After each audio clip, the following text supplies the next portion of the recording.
सभी कमर गर्दन सीधी करके बैठें। एक बार गायत्री महामंत्र का उच्चारण। ओम भूर्भुवः स्वः तत्सवितुर्वरेण्यं भर्गो देवस्य धीमहि धियो यो नः प्रचोदयात्। हमने क्या क्या पढ़ लिया था पहले?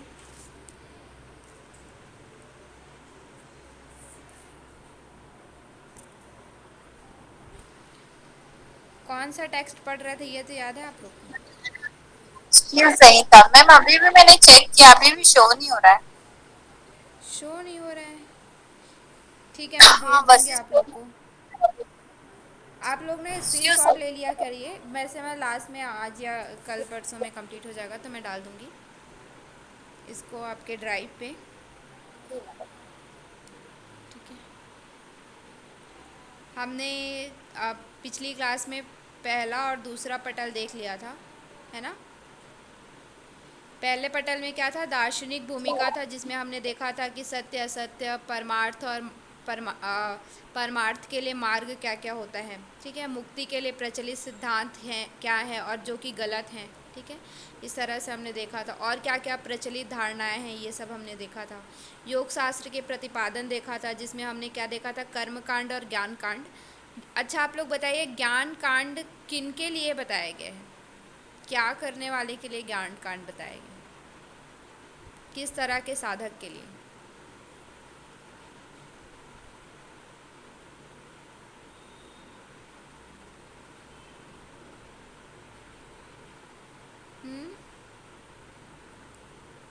No idea.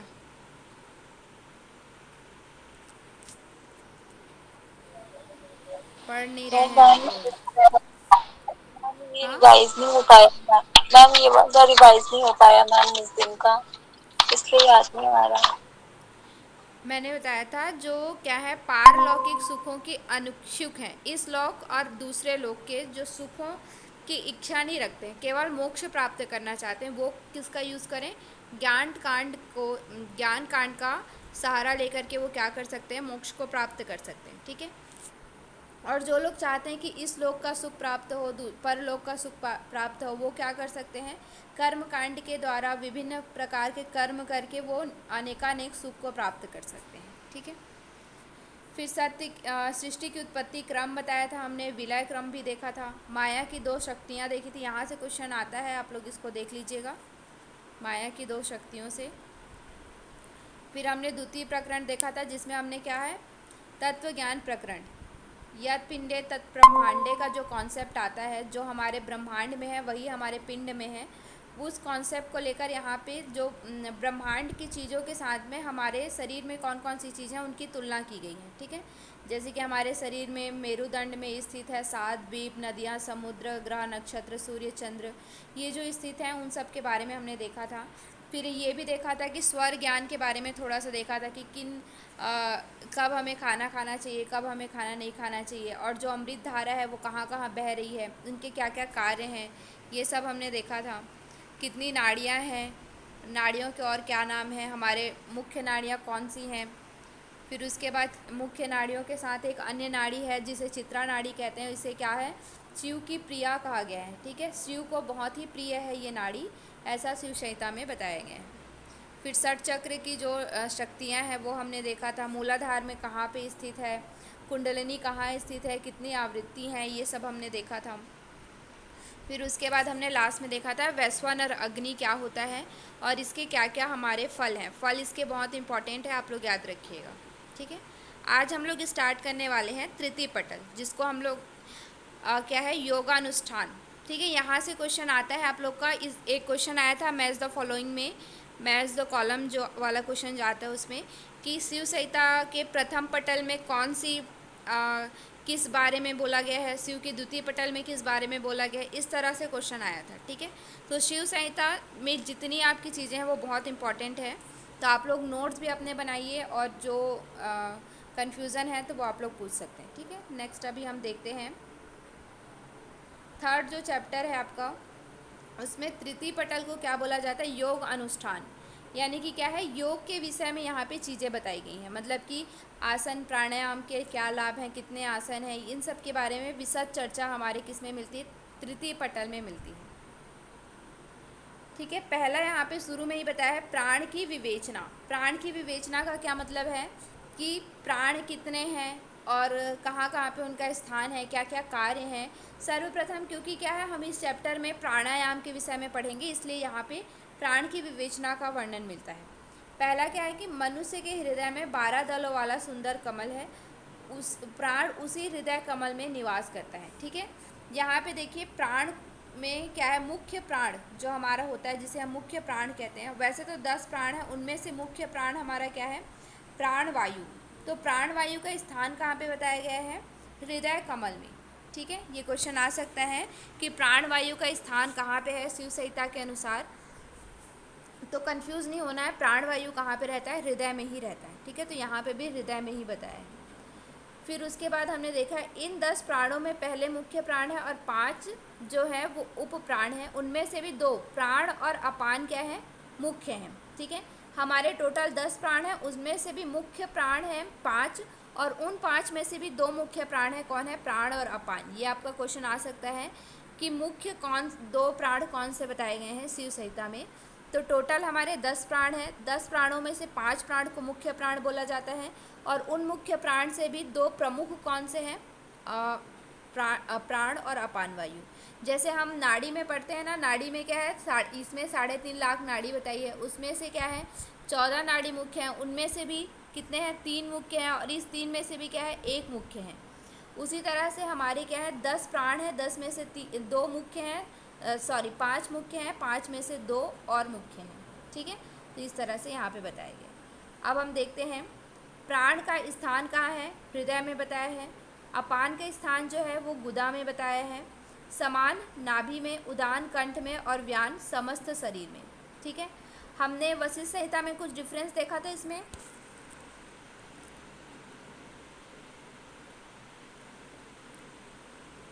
वशिष्ठ संहिता में कुछ डिफरेंस देखा था आप लोगों ने, याद है?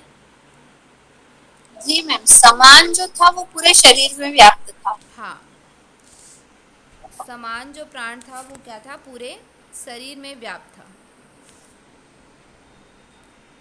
एक मिनट। ठीक है, और भी बाकी उसमें क्या था कि अलग अलग जगह पे भी बताया गया था, और समान प्राण को क्या है, पूरे शरीर में व्याप्त था। तो यहाँ पे नॉर्मल जैसे हम लोग पढ़ते हैं उसी तरह से इसमें आप लोग को याद रखने जैसा कुछ नहीं है। जो हम लोग नॉर्मल हर जगह डे टू डे लाइफ में हम लोग जिस तरह से जानते हैं उसी तरह से भी यहाँ पे कॉमन तरह से बताया है। ठीक है, फिर उसके बाद क्या है, नाग का काम क्या होता है, ढकार लेना। कुर्म का काम है पलक झपकना। क्रिकल का काम है भूख प्यास। देवदत्त का काम है जम्हाई। और धनंजय का काम यहाँ पे क्या है, हिचकी बताया है। ठीक है, ये डिफरेंट है, यहाँ पे धनंजय का काम जो है वो क्या है, हिचकी। ठीक है, बाकी जगह में धनंजय का काम क्या होता है, मृत्यु पर्यंत रहता है। क्या? धनंजय मृत्यु पर्यंत रहता है। हाँ, मृत्यु के बाद भी जो हमारे शरीर में विद्यमान रहता है उसे धनंजय प्राण कहते हैं। ठीक है, तो यहाँ पे डिफरेंट है। ये क्वेश्चन आपका मैथ्स ऑफ कॉलम में आ सकता है। नेक्स्ट हम इसमें बताया है गुरु की महिमा। ठीक है, शिव संहिता के अनुसार गुरु के क्या क्या महिमा है उसके बारे में वर्णन मिलता है। तो गुरु मुख से सुनी हुई विद्या ही क्या होती है, वीर्यवती होती है। वीर्यवती मतलब क्या है, प्रभावशाली होती है। ठीक है, मतलब कि जब हम किसी योग विद्या है या कोई भी विद्या है उसे हम गुरु के माध्यम से सुनते हैं तो वो क्या होता है, वीर्यवती होता है, प्रभावशाली होता है। बिना गुरु के मुख के, अगर बिना हम लोग किसी शास्त्र को पढ़ के या फिर कहीं से सुन के अगर उस कार्य को करते हैं तो वो फलहीन हो जाता है और उस तरह से हमें फल प्राप्त नहीं होता है, और कभी कभी क्या होता है, दुख देने वाला भी होता है।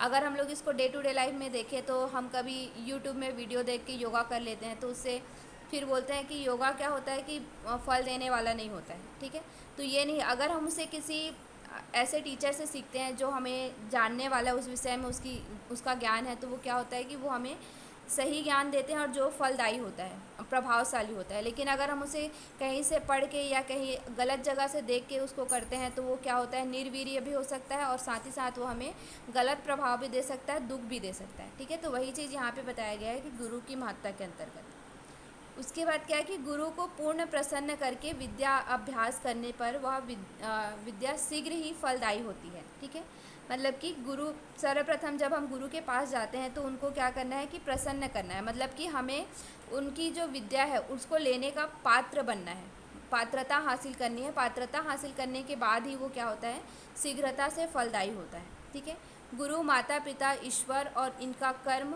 मन और वाणी से सेवा करनी चाहिए, क्योंकि गुरु, माता पिता और ईश्वर ही, ये सभी हमारे क्या होते हैं, एक तरह से गुरु ही होते हैं। तो इन सभी का हमें मन, वाणी और कर्म से क्या करनी चाहिए, सेवा करनी चाहिए। ये गुरु की महत्ता के अंतर्गत शिव संहिता में बताया है। ये वाला जो है वो बहुत इंपॉर्टेंट है, सिद्धि के लक्षण। यहाँ से क्वेश्चन आ भी चुका है आप लोग का कि शिव संहिता में सिद्धि के कितने लक्षण बताए हैं और कौन, जैसे 5 उसमें ऑप्शन आता है, उसमें से 3 आपको चूज़ करना रहता है कि कौन कौन से सिद्धि के लक्षण हैं। ठीक है, तो पहला सिद्धि का लक्षण है फल प्राप्ति होगा ही ऐसा विश्वास रखने वाला। ठीक है, मतलब कि जब आप योगाभ्यास या फिर कोई भी चीज़ अभ्यास कर रहे हैं तो उसमें सर्वप्रथम आपको क्या होना चाहिए, आत्मविश्वास होना चाहिए कि आपको फल प्राप्ति होगा ही। ठीक है, फल आपको प्राप्त होगा ही, इस तरह से आपके अंदर दृढ़ विश्वास होना चाहिए। ये क्या है, पहला है। दूसरा आपका क्या है, श्रद्धा से युक्त साधक, मतलब कि सर्वप्रथम आप जिसका अभ्यास प्रारंभ कर रहे हैं, जो आप अभ्यास करना चाह रहे हैं, तो उसके प्रति आपको श्रद्धा होनी चाहिए। ठीक है, जैसे आप योग साधना प्रारंभ कर रहे हैं तो क्या होता है, योग साधना के अंतर्गत आपको पहले श्रद्धा होनी चाहिए। अगर आप किसी डिजीज़ बेस्ड योगा कर रहे हैं तो सर्वप्रथम आपको उसके अंदर श्रद्धा होनी चाहिए कि हाँ, इससे मुझे ठीक होगा, ये करके आपको क्या होना चाहिए, श्रद्धा होना चाहिए। ठीक है, फिर क्या है, तृतीय लक्षण आपका क्या है, गुरु आराधना करने वाला, यानी कि गुरु के प्रति आराधना करने वाला होना चाहिए। जो भी जिस गुरु से आप सीख रहे हैं उन गुरु के प्रति आपको क्या है, आराधना करना है, उनकी पूजा करनी, उनकी श्रद्धा के साथ उनका क्या करना है, आदर करना होता है। ठीक है, चौथा आपका क्या है, समता का भाव रखने वाला, मतलब कि हर स्थिति में सम रहना, सुख हो, दुख हो या फिर किसी भी स्थिति हो, उस स्थिति में आपको क्या रहना है, सम रहना है। ठीक है, फिर क्या है, पांचवा लक्षण है आपका इंद्रियों को वश में रखना। सर्वप्रथम क्या है कि जब आप लोग ये सब कर लेते हैं उसके बाद आपकी हमारी जो पंच ज्ञान इंद्रियां हैं उनको, जो हमारा क्या होता है, हमेशा वो बहिर्मुखी होता है, बाहर की तरफ जाने वाला होता है, तो उसे हमें क्या करना, वश में करना। ठीक है, फिर छठा लक्षण क्या है, परिमित भोजन, मिताहार का पालन करना। ठीक है, यहाँ से क्वेश्चन आया था एक बार आपका कि शिव संहिता में आहार का वर्णन कौन से ग्रंथ में, कौन से पटल में मिलता है। ठीक है, तो शिव संहिता से आहार का वर्णन जो है वो आपका कौन से पटल में मिलता है, तृतीय पटल में मिलता है। ठीक है, तीसरे पटल में शिव संहिता में आहार का वर्णन मिलता है। ये क्वेश्चन आप लोग याद रखिएगा, तो इसको आप लोग याद रखिएगा। प्रथम क्या है आपका, फल प्राप्ति होगा ही ऐसा विश्वास रखना है। द्वितीय लक्षण है आपका श्रद्धा से युक्त साधक होना चाहिए। तृतीय लक्षण है गुरु आराधना करने वाला होना चाहिए। चतुर्थ लक्षण है समता का भाव होना चाहिए। पंचवा लक्षण है कि इंद्रियों को हमें अपने वश में रखना है। और छठा लक्षण है आपके परिमित भोजन। यहाँ पे ये भी कहा गया है कि इन 6 लक्षणों के अलावा और कोई अन्य लक्षण नहीं होता है। ठीक है, एक साधक जो होता है वो, उनके अंदर ये 6 लक्षण ही हैं सिद्धि के, इसके अलावा कोई अन्य लक्षण नहीं होता है। ठीक है, क्लियर है यहाँ तक? जी मैम।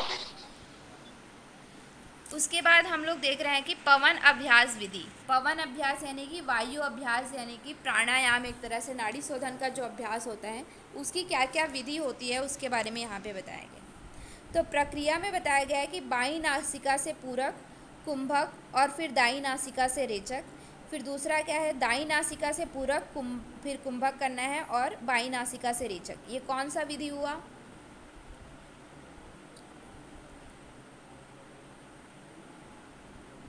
मैम कौन सी विधि हुई ये?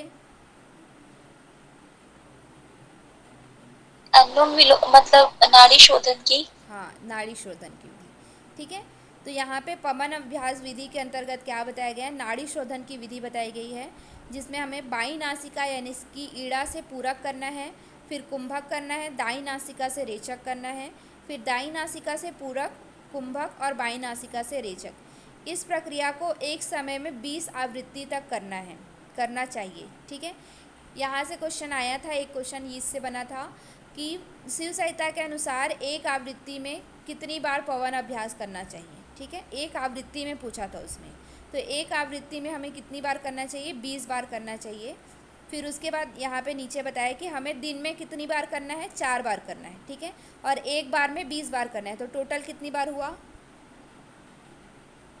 80 बार। 80 बार। ठीक है, वही है जो हमने घेरन संहिता में पढ़ा हुआ है, वही चीज़ यहाँ पे सॉरी हठ प्रदीपिका में जो हमने पढ़ा है वही चीज़ यहाँ पे बताया है कि एक आवृत्ति में हमें 20 बार करना है।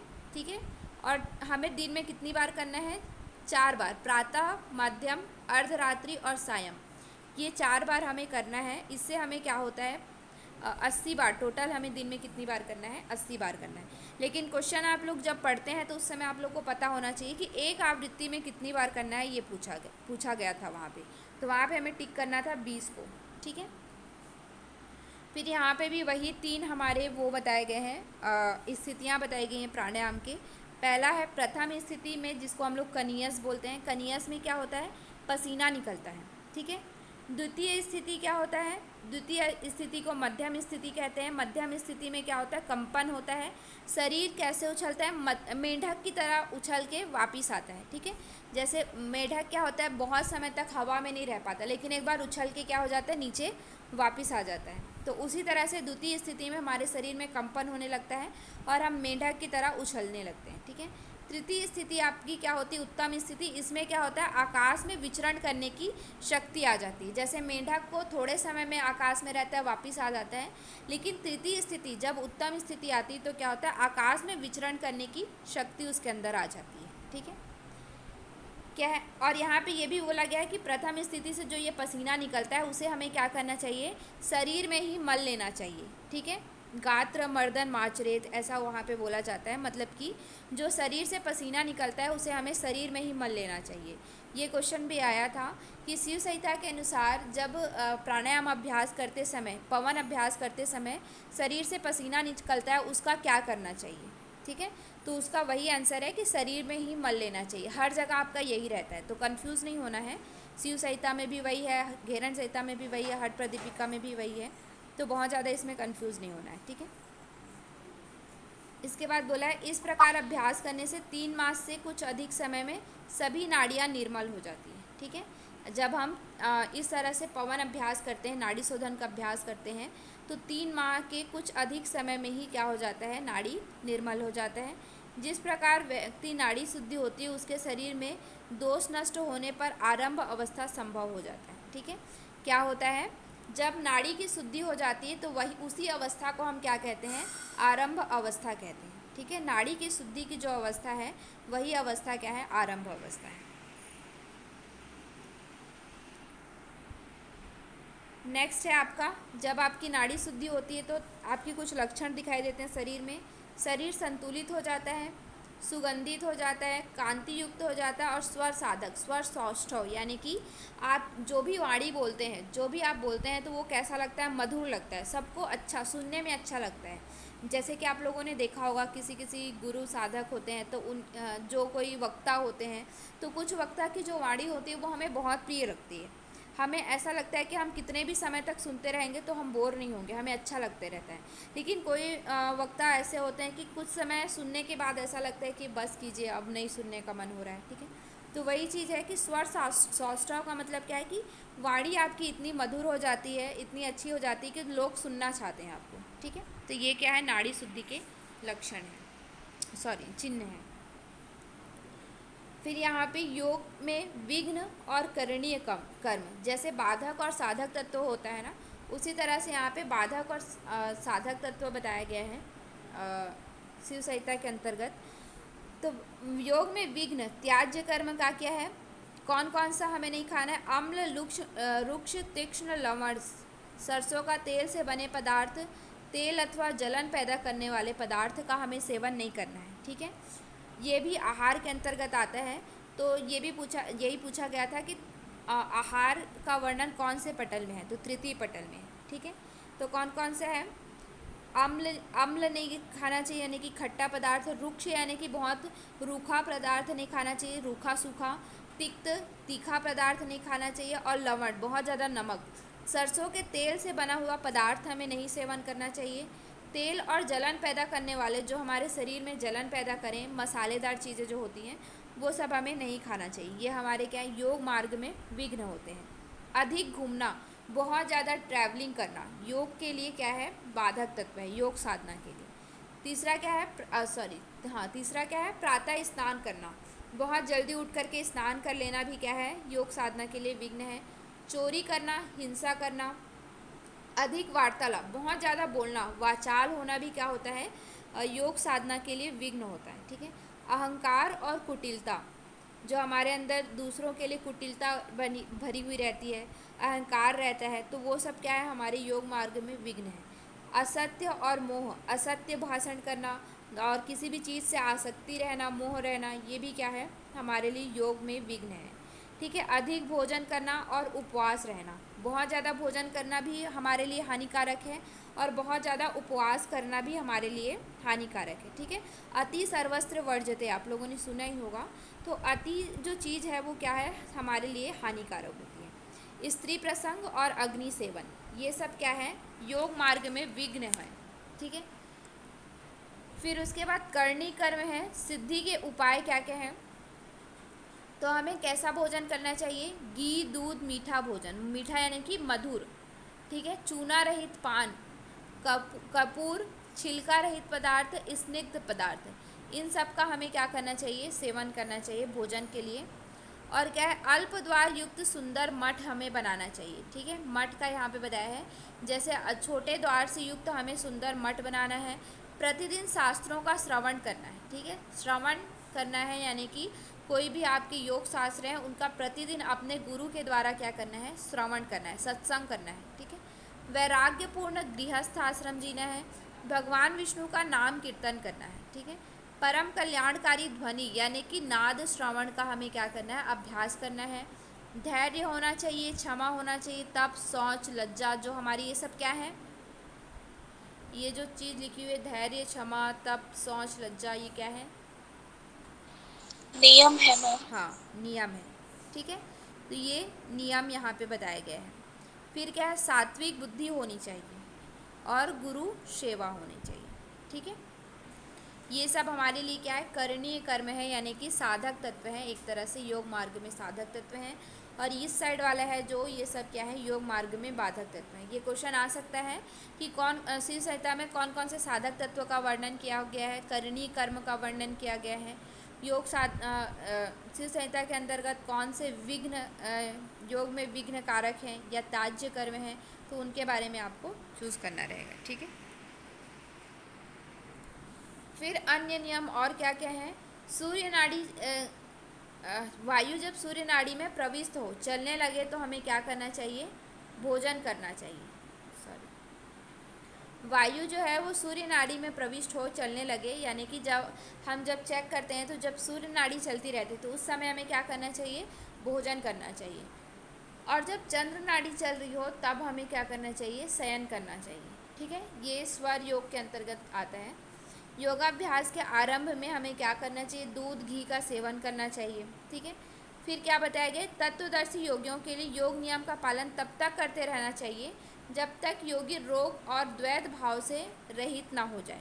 हमें इन योग साधनों का नियमों का पालन कब तक करना है, जब तक योगी जो है वो रोग रहित हो जाए। ठीक है, मतलब कि पूरी तरह से रोग रहित वो आरोग्यता को जब प्राप्त कर लें।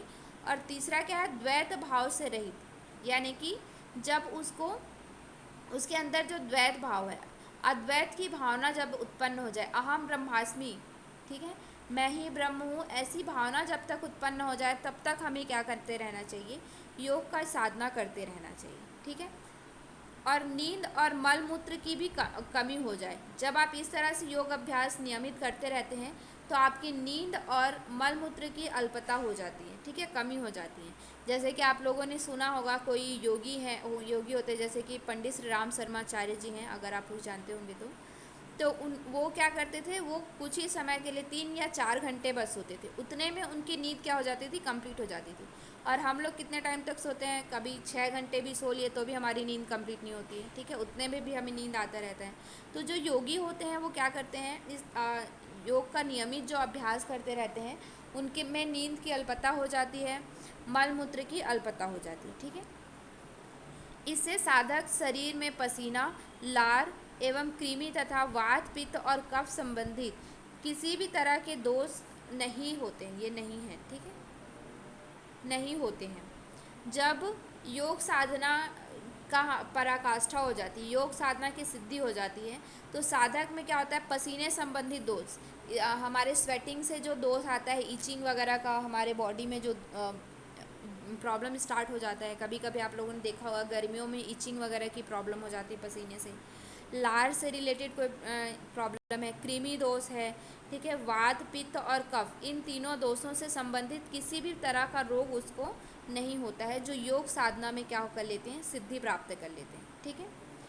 फिर क्या है, विघ्नों के नाश के लिए हमें क्या करना चाहिए, एकांत में ओंकार का जप करना चाहिए, प्रणव का जप करना चाहिए, ठीक है। ये क्वेश्चन आ सकता है, शिव संहिता के अनुसार विघ्नों के नाश के लिए हमें क्या करना चाहिए। तो शिव संहिता के अनुसार विघ्नों के नाश के लिए हमें एकांत स्थान में बैठ करके प्रणव ओंकार का जप करना चाहिए, ठीक है।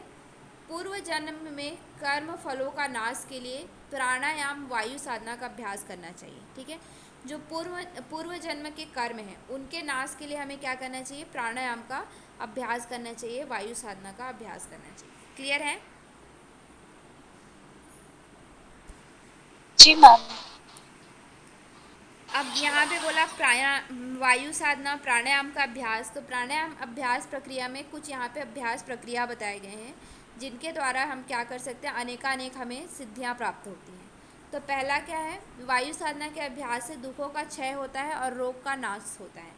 कोई भी वायु साधना का अभ्यास आप करते हैं तो इससे क्या होता है, सभी प्रकार के दुख जो आपके अंदर हैं उनका नाश होता है, और रोगों का क्या हो जाता है, रोग आपके नष्ट हो जाते हैं, ठीक है। तो पहला क्या है, जो बुद्धिमान साधक जीवा को तालु मूल से दृढ़ता से लगाकर वायु का पान करे, उसके सभी रोग नष्ट होते हैं, ठीक है।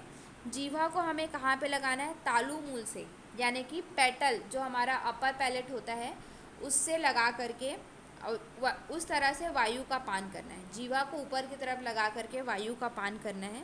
तो इससे क्या होता है, सभी रोग नष्ट होते हैं, क्षण भर में व्याधि क्या हो जाता है, उसका नष्ट हो जाता है, मृत्यु को जीत लेता है और साधक कामदेव हो जाता है, ठीक है।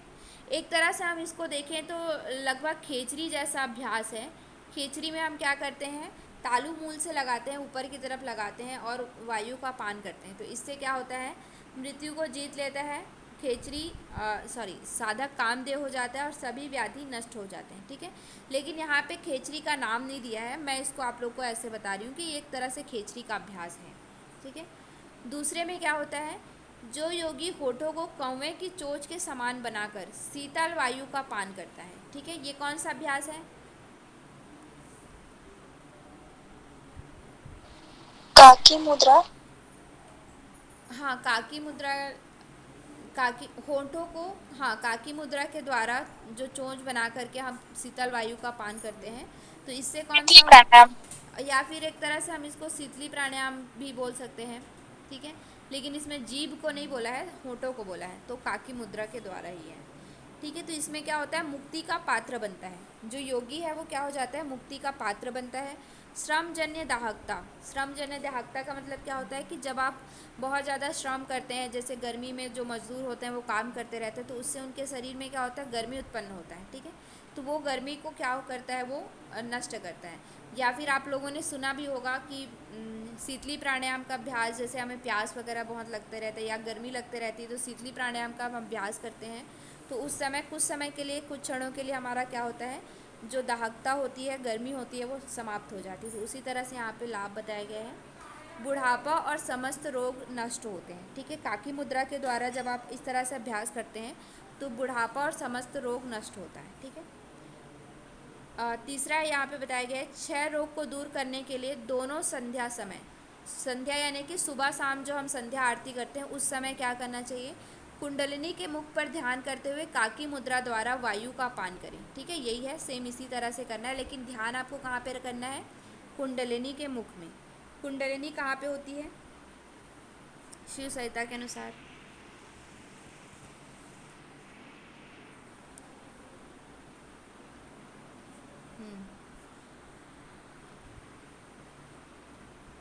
याद नहीं है आप लोग को? क्या पूछा मैं?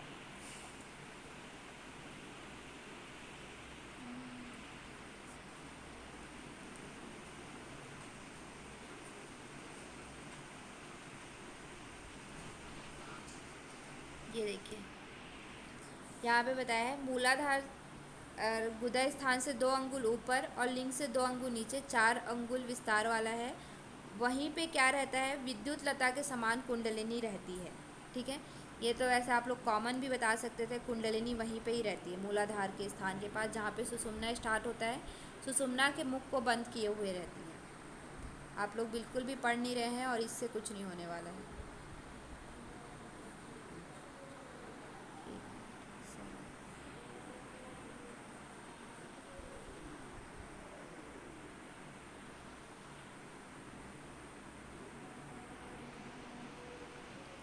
किसी भी टेक्स्ट ऐसे कहीं कहीं पे डिफरेंस रहता है, मैं ये नहीं कह रही हूँ कि नहीं रहता है, लेकिन जनरली शिव संहिता बोल दिया या फिर हट प्रदीपिका बोल दिया तो बहुत ज़्यादा कंफ्यूज नहीं होना है।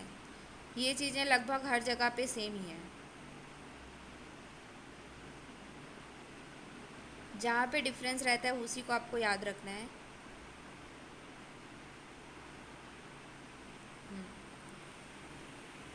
ठीक है, तो इससे क्या होता है, जब हम मूलाधार चक्र पे यानी फिर कुंडलिनी पे ध्यान करते हुए काकी मुद्रा का अभ्यास करते हैं तो दूर शब्द सुनाई देता है। दूर शब्द यानी कि बहुत दूर की चीज़ें आपको क्या होने लगती है, सुनाई देने लगती है, दूरदर्शिता आ जाती है उसके अंदर, यानी कि वो जो योगी है वो दूर की चीज़ों को देख सकता है। ठीक है, सूक्ष्म दृष्टा हो जाता है, छोटी से छोटी चीज़ को योग क्या कर सकता है, जैसे माइक्रोस्कोप में हम छोटी चीज़ों को देख सकते हैं जो हमारे नेक डाइट से हम नहीं देख सकते, वो भी चीज़ें हम क्या कर सकते हैं, देख सकते हैं। उसी तरह से उस योगी के अंदर क्या आ जाता है, सूक्ष्म दृष्टा आ जाता है। ठीक है, फिर मेधावान योगी दांतों के द्वारा अर्थात दांतों को परस्पर दबाकर जीवा के ऊपर ले जाकर धीरे धीरे वायु का पान करता है। ये कौन सी मुद्रा सॉरी प्राणायाम है?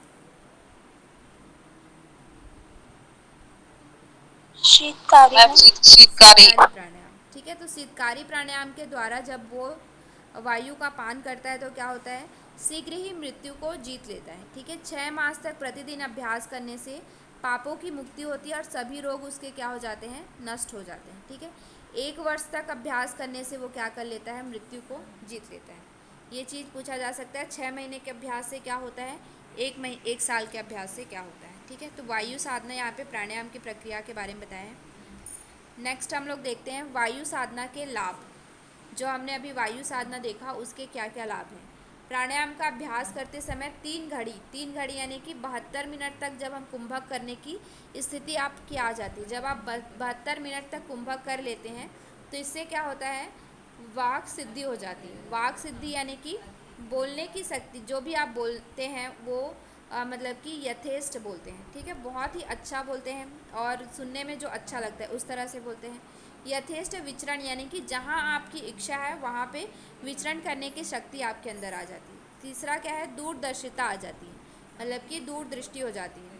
फिर दूर श्रुति हो जाती है, सूक्ष्म दृष्टि हो जाती है, पर काया प्रवेश हो, पर दूसरे की काया में प्रवेश करने की शक्ति आ जाती है। ऐसा और कहीं पढ़ा है आप लोगों ने पर काया प्रवेश वाला?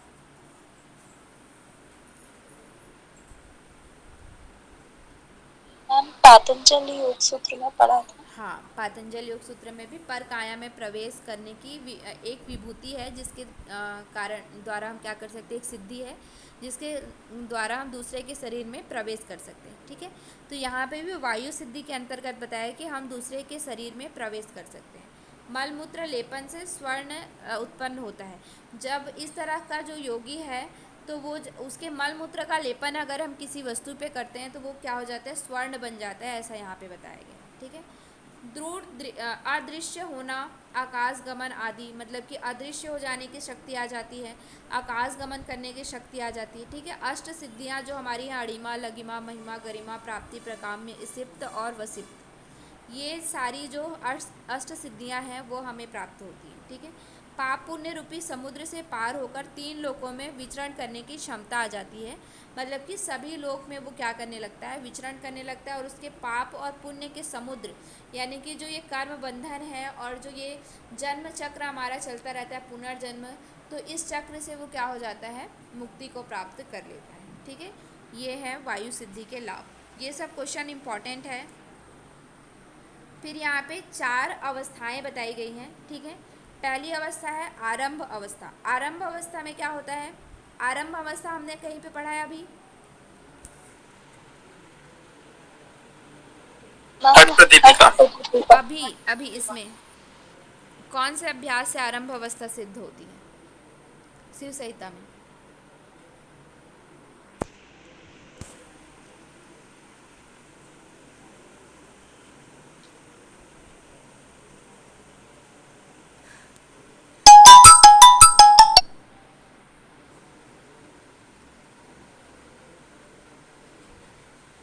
ये देखिए, यहाँ पे हमने पढ़ा है ना, आप लोग आज ही पढ़े हैं और आप लोग भूल गए हैं। जिस व्यक्ति की नाड़ी शुद्धि हो जाती है उसके शरीर में सभी दोष नष्ट हो जाते हैं और आरंभ अवस्था उसका क्या हो जाता है, संभव हो जाता है। ठीक है, नाड़ी शुद्धि वही यहाँ पे आरंभ अवस्था है। ठीक है, जो नाड़ी शुद्धि की अवस्था है वही क्या है, आरंभ अवस्था है। तो यहाँ पे भी वही चीज़ लिखा हुआ है कि जो आरंभ अवस्था, नाड़ी शुद्धि होने पर सभी दोष नष्ट हो जाता है और साधक की आरंभ अवस्था सिद्ध हो जाती है। ठीक है, जब नाड़ी शुद्ध हो जाता है, नाड़ी की शुद्धि आप कर लेते हैं, उसके बाद ही क्या होता है, आरंभ अवस्था सिद्ध हो जाता है, और कोई अभ्यास हमें करना नहीं पड़ता है आरंभ अवस्था के लिए। ठीक है, इसका फल क्या होता है, नाड़ी शुद्धि के जो जो फल हैं, नाड़ी शुद्धि के क्या क्या फल हैं,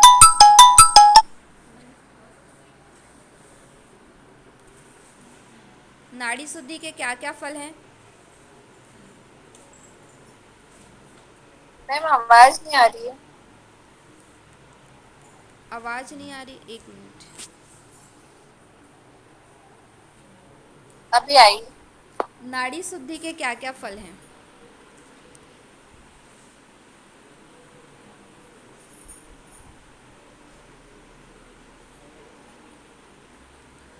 आप लोग नोट नहीं करते हैं क्या, बस सुनते रहते हैं? नाड़ी शुद्धि के फल हैं, संतुलित शरीर, संतुलित रहता है, सुगंधित रहता है, कांति युक्त रहता है और स्वर साधक हो जाता है, स्वर सौष्ठव। ठीक है, तो ये सारे फल ही हमारे क्या है, आरंभ अवस्था के भी फल हैं।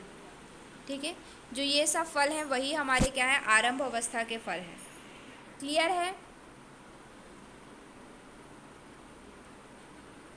जी मैम। जी मैम। नेक्स्ट हमारा है घटावस्था। घटावस्था में क्या होता है, इस अवस्था में प्राण, अपान, नाद, बिंदु, जीवात्मा, परमात्मा एक हो जाती हैं। ठीक है, ऐसा हमने कहीं पे पढ़ा है, प्राण, अपान, नाद, बिंदु, जीवात्मा, परमात्मा एक।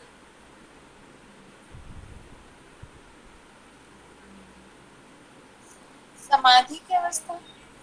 समाधि अवस्था और नादानुसंधान में पढ़ा था हमने, घेरन हठ प्रदीपिका में, जिसमें क्या होता है, प्राण, अपान और नाद और बिंदु की एकता होती है। मतलब कि प्राण और अपान की एकता होकर के वो सुषुम्ना में प्रवेश करते हैं, सुषुम्ना में विचरण करते हैं। नाद और बिंदु यानी कि क्या होता है, नाद मैंने बताया था, जब आप सुषुम्ना में प्राण प्रवेश होता है तो एक अद्भुत नाद उत्पन्न होता है। उस नाद वो कहाँ जाता है, बिंदु यानी कि ब्रह्मरंध्र में जा कर के मिलता है। तो इसे ही क्या कहा गया है, नाद और बिंदु की एकता। और इसे ही जीवात्मा और परमात्मा की एकता। जीवात्मा कहाँ पे रहती है, हमारे मूलाधार चक्र में ज्योति के समान रहती है, ऐसा हमने किसमें पढ़ा था, हठ प्रदीपिका में पढ़ा था। ठीक है, तो ये हठ प्रदीपिका जीवात्मा जो है मूलाधार में रहती है, वो उठ करके कहाँ पहुँच जाती है, परमात्मा स्थान यानी कि शिव स्थान में पहुँच जाती है। तो घटावस्था में क्या होता है, प्राण, अपान, नाद, बिंदु, जीवात्मा, परमात्मा एक हो जाते हैं। ठीक है, उसके बाद फल क्या होता है, संसार में सब सिद्धि हो जाती है। मतलब कि जो भी सिद्धियां हैं वो सब क्या हो जाती संसार में, जो भी आप सिद्ध प्राप्ति करना चाहते हैं जिस भी वस्तु में, उसमें आपको क्या हो सकता है, सब कुछ सिद्ध हो जाता है उसका। ठीक है। फिर उसके बाद क्या है, परिचय अवस्था। परिचय अवस्था में हमने देखा कि इस अवस्था में प्राणायाम के अभ्यास से प्राण वायु ईड़ा और पिंगला को त्याग कर सुषुम्ना में स्थिर हो जाता है। ठीक है। ईड़ा और पिंगला को त्याग करके क्या हो जाता है, सुषुम्ना में स्थिर हो जाता है। ठीक है। फल क्या होता है, तीन कर्म बंधन, प्रारब्ध संचित क्रियमाण का ज्ञान एवं सभी कर्म नष्ट हो जाते हैं। ठीक है। तीन कर्म बंधन हमारे क्या है, तीन,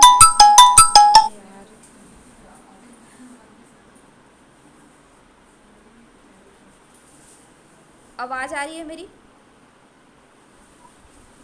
जी मैम अभी आई मैम, बीच में नहीं आई। हाँ, तीन कर्म बंधन जो है हमारे, कौन कौन से, प्रारब्ध संचित और क्रियामाण। ठीक है। इन कर्मों का हमें क्या हो जाता है, ज्ञान हो जाता है। चौथा हमारी क्या है, निष्पत्ति अवस्था। निष्पत्ति अवस्था में क्या होता है, आधार, लिंग स्थान, नाभि स्थान, हृदय, भ्रू मध्य, इन पांच स्थान में हमें पाँच पाँच घटी तक क्या, सॉरी 5 घटी तक हमें क्या करना है, धारणा का अभ्यास करना है। ठीक है। पांच कौन कौन से, मूलाधार चक्र में, लिंग स्थान में यानी कि एक तरह से स्वादिष्ठान चक्र होता है, नाभि स्थान यानी कि मणिपुर चक्र, हृदय चक्र और आज्ञा चक्र। इन 5 स्थानों में हमें क्या करना है, 5 घटी तक धारणा का अभ्यास करना है, पंच धारणा का अभ्यास करना है। इससे हमारा क्या होता है, निष्पत्ति अवस्था होता है। ठीक है।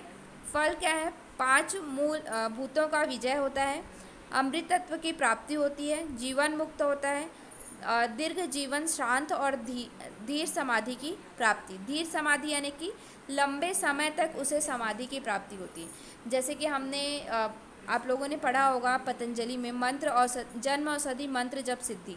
तो प्रथम जो 4 सिद्धियाँ, मंत्र औषधि और जन्म, तो इससे क्या होता है कि कुछ समय के लिए क्षणिक समाधि आपको प्राप्त होती है। लेकिन जब आप निष्पत्ति अवस्था में पहुँचते हैं या फिर समाधि के द्वारा समाधि प्राप्त करते हैं, तो इससे क्या है, धीर समाधि, स्थिर होने वाली समाधि आपको प्राप्त होती है। ठीक है। तो ये आपकी 4 अवस्थाएं थी।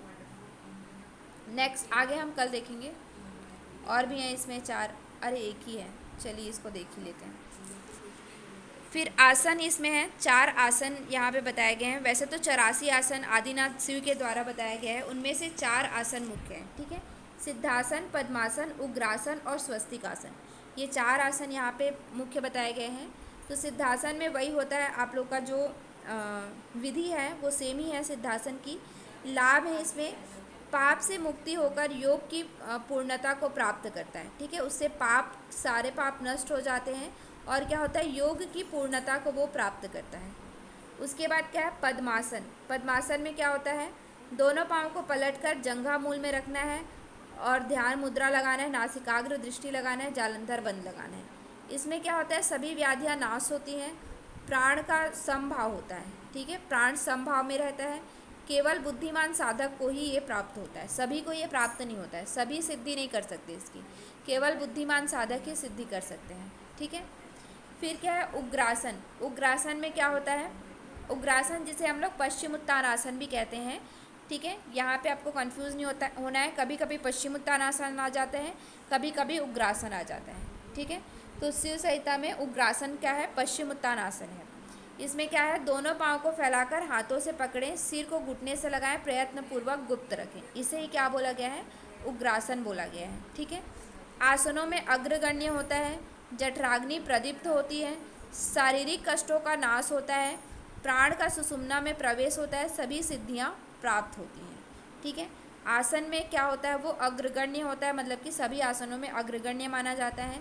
जठराग्नि प्रदीप्त हो जाती है, शारीरिक कष्टों का नाश होता है, प्राण सुषुम्ना में प्रवेश होता है और सभी सिद्धियां इससे क्या हो जाती हैं, प्राप्त हो जाती हैं। यही सब लाभ हम लोगों ने लगभग हठ प्रदीपिका में भी यही सारे लाभ हैं।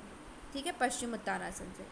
उसके बाद है स्वस्तिक आसन। स्वस्तिक आसन में क्या करना है, दोनों तलवों को घुटनों और जंघा के बीच अच्छी तरह स्थापित करना है और शरीर को सीधा रख के संतुलित बैठना है। ठीक है। नॉर्मल है, जैसे हम लोग करते हैं उसी तरह से ही है। इसमें क्या होता है, व्याधियाँ उत्पन्न नहीं होती। ठीक है। बाकी में क्या है, जैसे पद्मासन में बोला है कि व्याधियों को नाश करता है, लेकिन इसमें क्या है कि व्याधियाँ उत्पन्न ही नहीं होती हैं। और क्या है, वायु सिद्धि होता है, समस्त दुखों का नाश होता है, योगी के लिए क्या है, कल्याणकारक है। ठीक है, जो स्वस्तिक आसन है वो क्या है, योगियों के लिए कल्याणकारी, क्योंकि स्वस्ति का मतलब ही क्या होता है, कल्याणकारी होता है। ठीक है, स्वस्तिक स्वस्तिक बोलते हैं तो स्वस्तिक का मतलब क्या होता है, कल्याणकारी।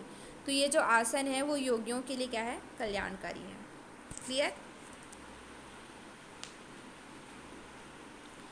कल से हम लोग देखेंगे चतुर्थ पटल। कोई कंफ्यूजन तो नहीं है?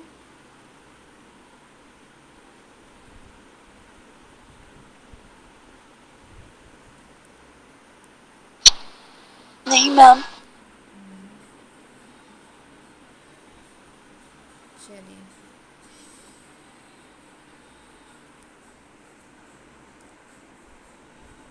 आप लोग रिवाइज़ करिए अच्छे से। नहीं, आप लोग रिवाइज़ वगैरह नहीं करते हैं।